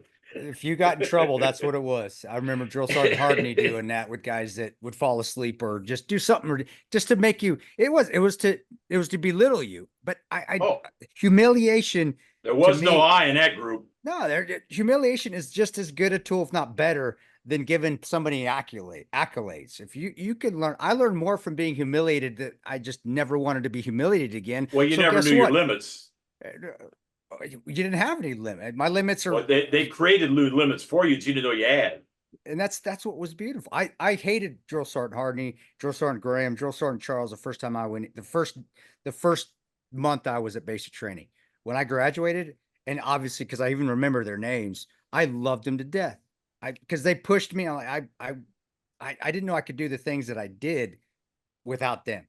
But I had to be humiliated a few times to learn that. And you're right; those limits kept going forward. That they knew where to push them. And I just don't know if the drill sergeants have that capability anymore. I'm sure they have the capability, but I don't think they're allowed to do it. I think their hands are tied behind their back. I think there's only so much they can do. Without being abuse. I'll take back what I said. I agree with you there. Back then, they kicked the shit out of you.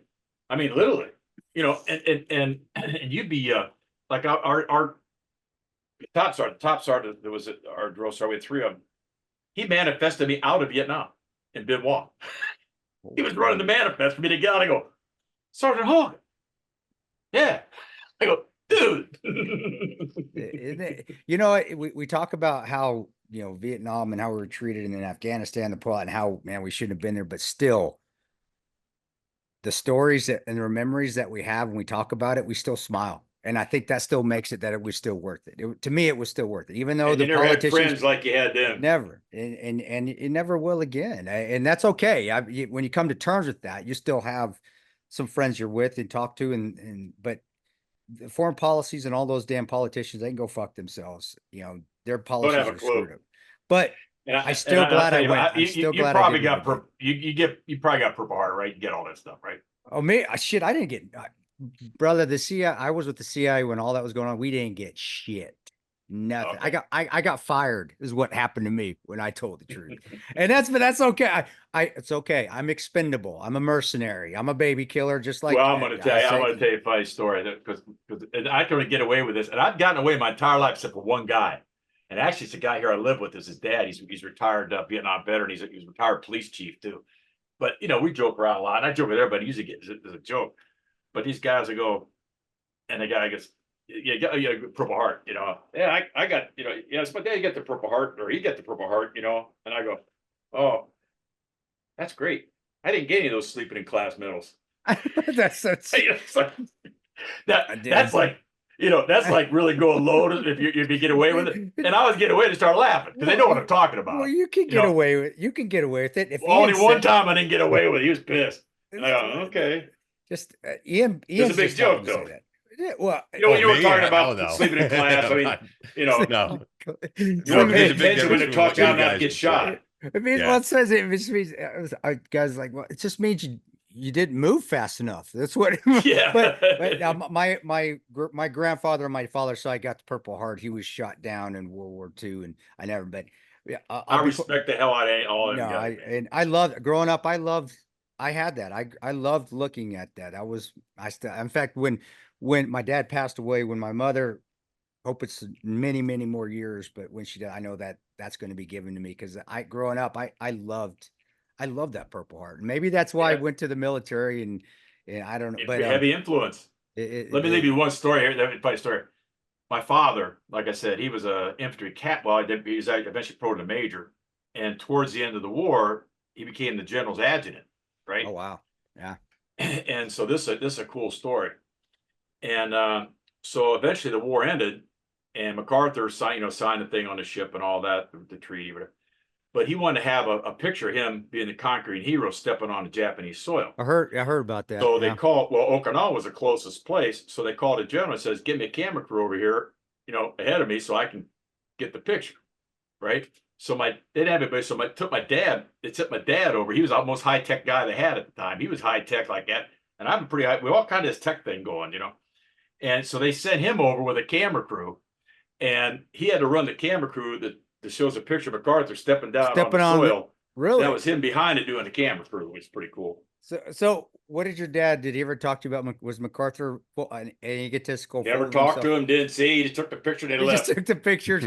That is a pretty pompous ass thing to do. But I said MacArthur did kick some ass too. He made some bad decisions, at least from what I Later read. on, But he did kick some ass as well. He was a, yeah, but I remember reading about that and some of the stories like, God, what a fucking asshole. So it's so stepping off. But during that time, dude, you're showing strength. You're in World But you War find II. guys around it, like one of my best friends here, Denny Sisler, he's here. Denny's 3 or 4 years older than me. Air Force, Vietnam.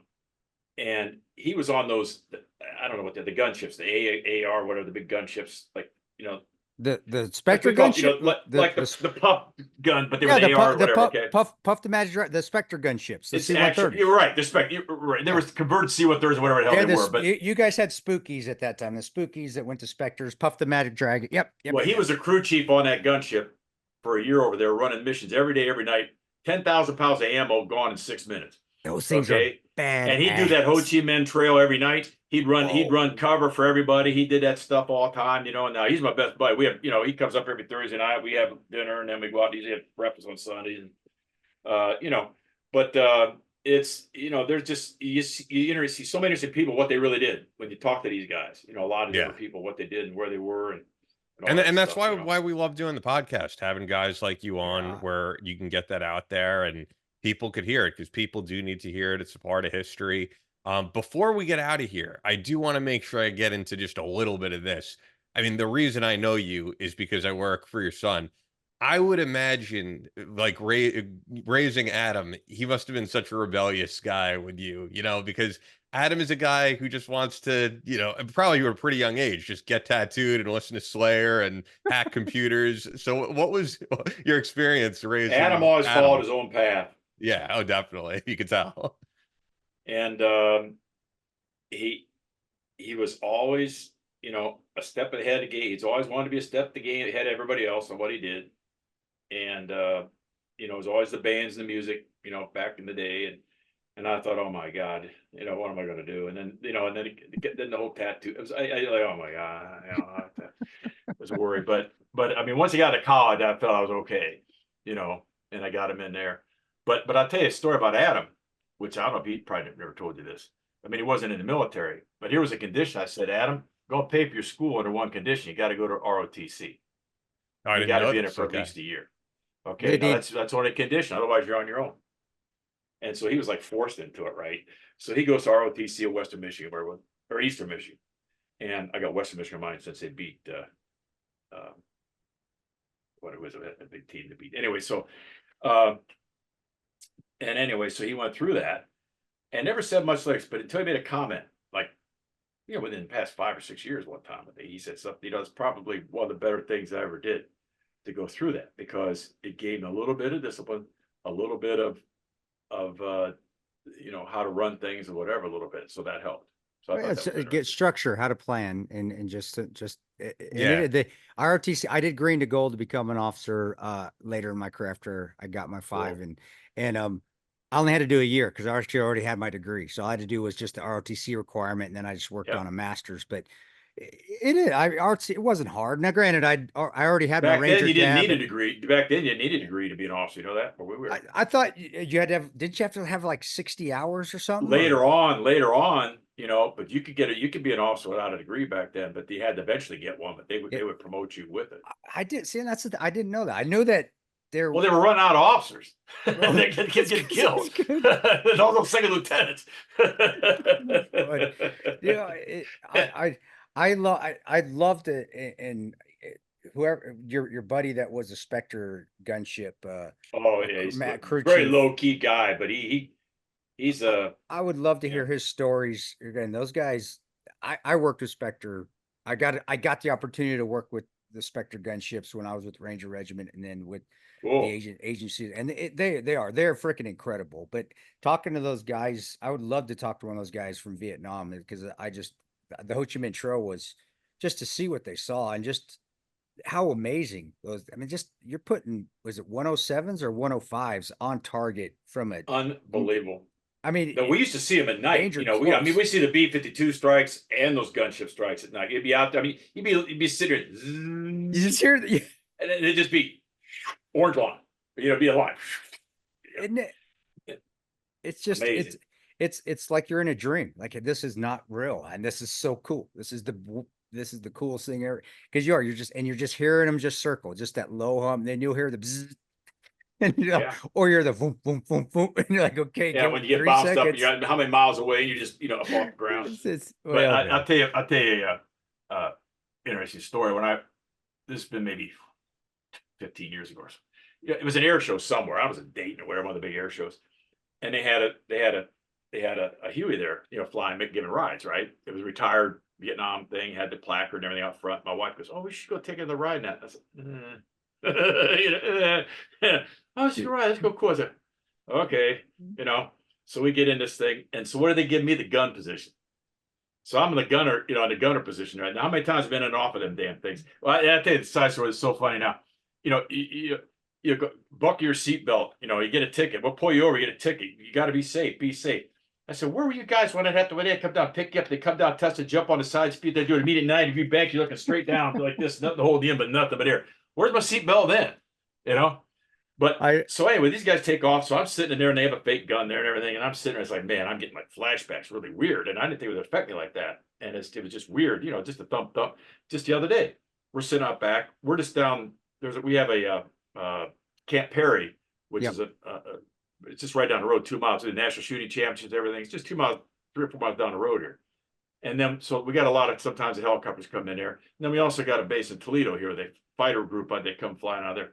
But they fly, we're on this river, they fly the river. So constantly military aircraft flying across here.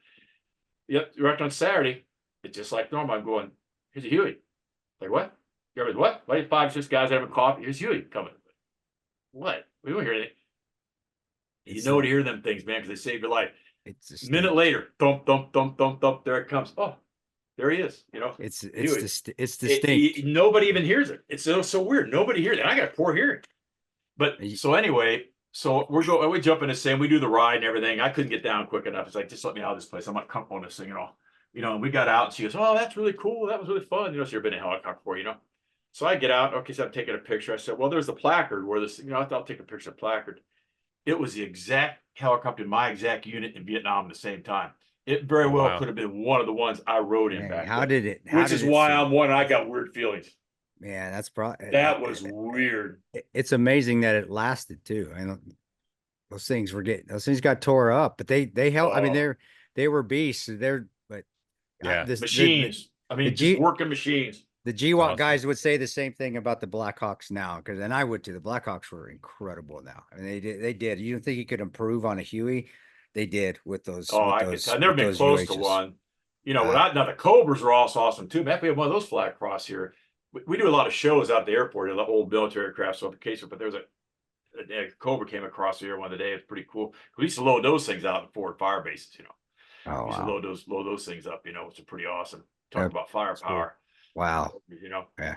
But Yeah. it's great Yeah. hearing Okay. these All right. these stories from you. I really appreciate you coming on, and also hearing that story about Adam with ROTC. And I wanted to say, we got into other things, but I'm just going to say I could tell, I could tell he has a lot of Don't tell respect. anybody. Well, I can tell he has a lot of respect for you, regardless of being someone who's like very unique, goes his own way with things.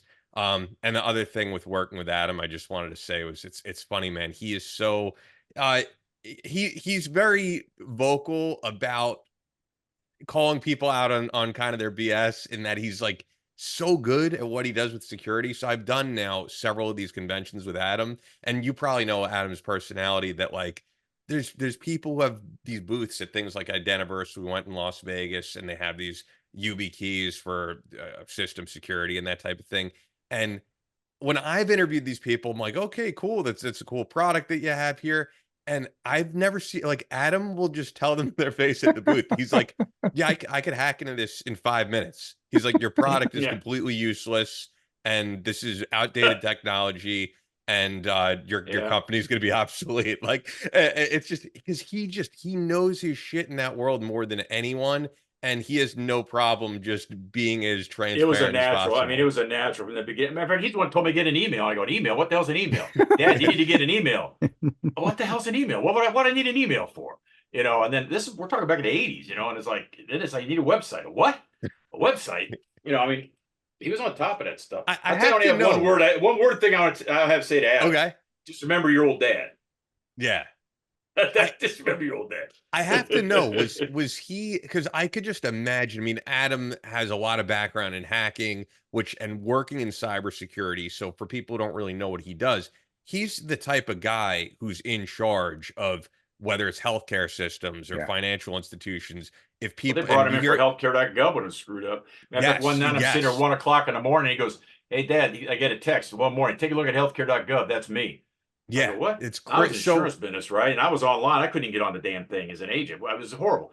And I'm going, okay, I go in there, go, we're currently shut down now.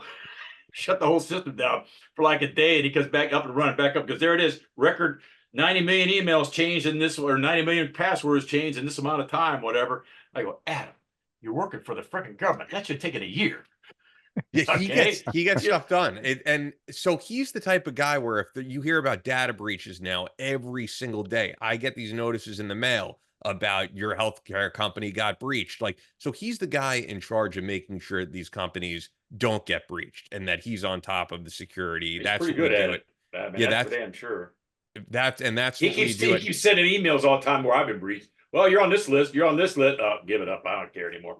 Let him Yeah, have it, and he gives, I don't and know. I should tell people, if you go to the Night of Anarchy series podcast, I work with him. He does great work on giving tips to people. I know, like, for example, his credit is always frozen, and he's like, you should freeze your credit and then unfreeze it if you need to unfreeze it for some reason. But yeah, all of us now, all of our social security What's numbers have interesting been about his breached.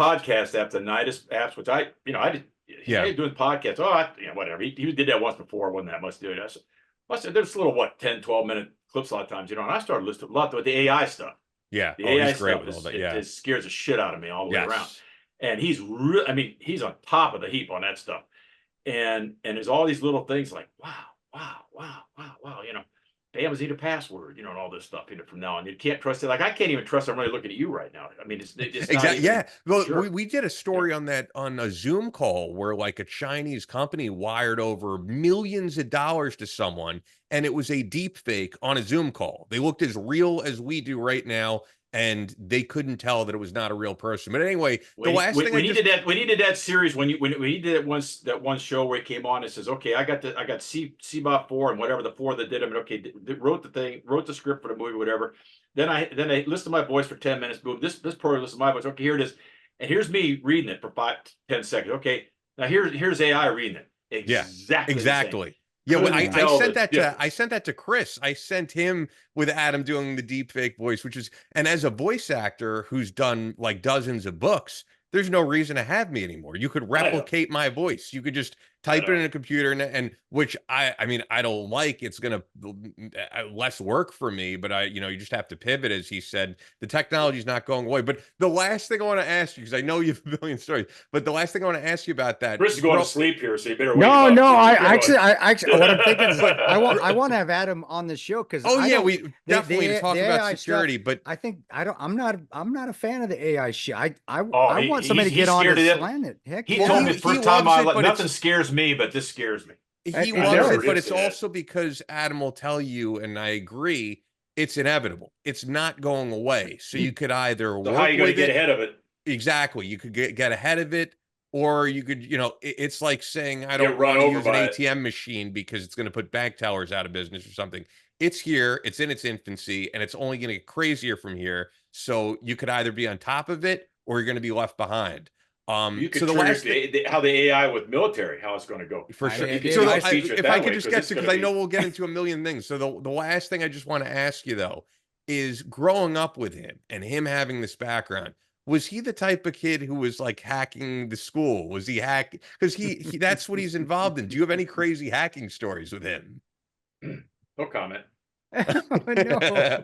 I feel like he was like hacking NASA probably and shit like that at a young age. Okay, I'll give you one funny story. When he was probably 13 or something like that, he was down there and he had a friend over, and I had just gotten I think 85, I bought my first computer, 85, 86. It was a K-Pro, whatever, it like 5 megabyte of floppy disk, no memory, and it had an LQ800 printer with the little things, the tabs you got to run through. And the big green screen and all that. It was like $5,000. It was $5,000 back in 8. That was like, it was like, well, but man, that was like the key to the universe, in my business. I was in a life and disability sales, and I started with illustrations and projections, and it was awesome. So we had one at the house there, so he's up there running all this, his friends up there, I'm figuring they're doing all, he knows what he's doing, whatever, I don't know nothing, So my significant other, one day she's up there cleaning, and she comes down, and he wasn't there. She goes, what the hell is all this? What the hell? She has a whole, ream of paper. What's this? What's this? I go, I don't know. What is it? And I look at it, and it's printed off, black and whites. For want of a better term, porno. Okay. And it's like, and I'm going, I just started laughing. And I'm going, what's so funny? I said, God, I'm just glad he's not gay. I'm sorry, I don't mean to offend gaming, but I said, and so when he comes home, I said, well, I got to do something about this, right? So I was proud of my boy. So anyway, so I go, okay. So I'm going like, Adam, how do you do that? No, I said,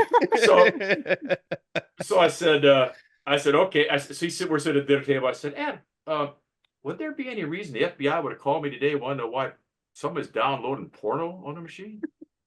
He goes, what? Yeah, what would that mean? Why would they be picking my machine to do that? Do you think about that? No, nothing at all. It's like, I'm sure I'm missing some points, but I got to go upstairs for a minute. Okay, great. Quick, dump everything you got.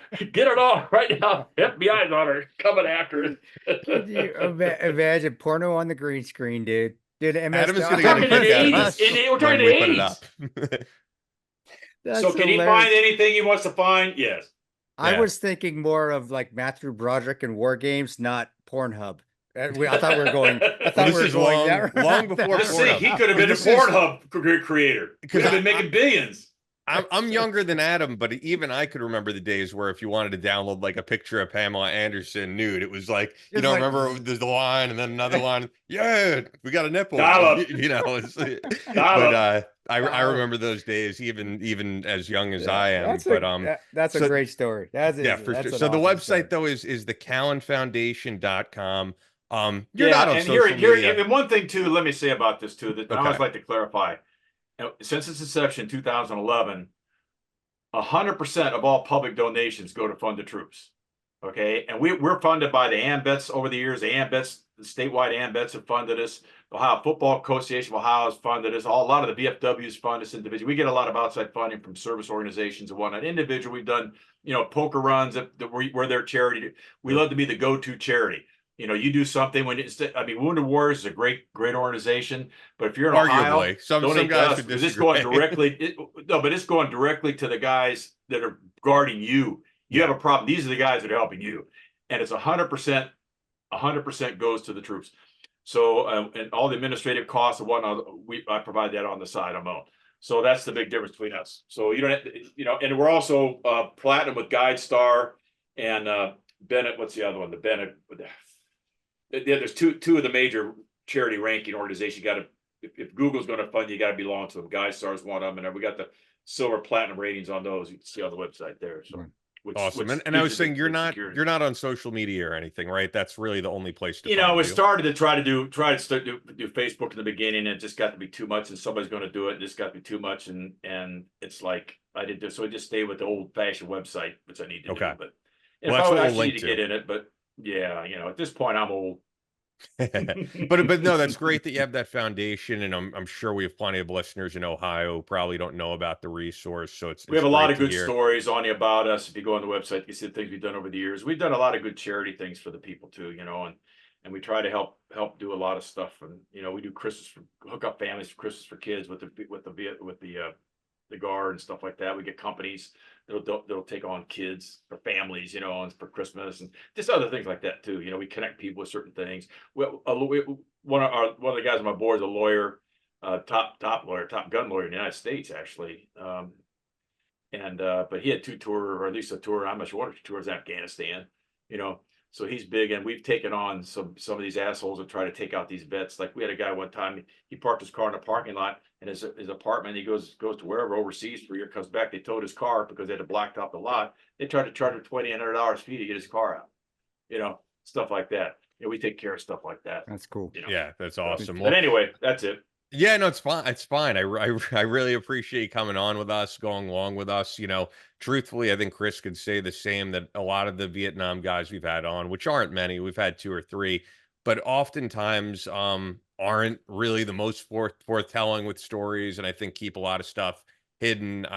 It's a different generation. You guys are not the generation who wrote books about. There's only 30% of us left anymore, depending on who you talk to. So we're fast, believe it or not. But truthfully, I really appreciate you, getting into all these stories, because sometimes guys really don't want to talk about it. But, these were fun stories. Like I said, they're fun stories. And I tell people, if you can talk, if somebody can't talk about poop and shit, then you got to worry about them. And you talked about shit right off the bat, so I know you're going to be a good dude. Well, life is shit. So what are you going to do about it? Yeah, I know.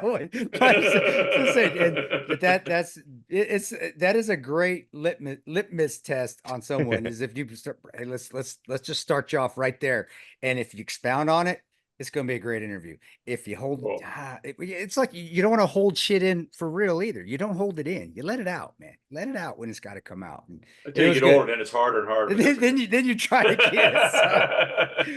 get. We degenerated down to shit, so it's time to leave. Touche, brother. Well, it was great, and it's great meeting you finally, Chris. Too. All right, you have to give me a copy of this. Okay. Oh yeah, absolutely. This will be up. I'll pass it on. I'll pass it on to the CIB Association. Yeah, I don't know. Are they gonna be like, you talk about porno in here? I don't know. Are they gonna be okay it's with infantry. That? It's infantrymen. Come on, man. Same guys. If the infantrymen, they better be able to talk about porn. And come on, we can't go on that PC to that organization. All right, oh man, that break my heart. We're done, dude. It is, Chris, and thank you for your service, brother. All right. I appreciate you having me on, man. I really do appreciate it. That's all for this episode of Battle Line Podcast. But we're always posting new content on social media. Follow us on Instagram at Battle Line Podcast and on Twitter at Battle Line Pod. That's an order. Be sure to subscribe so you don't miss any new episodes up every Tuesday. Leave us a review on Apple Podcasts or your podcast platform of choice. Believe in yourself. Face all challenges head on. And as always, never quit.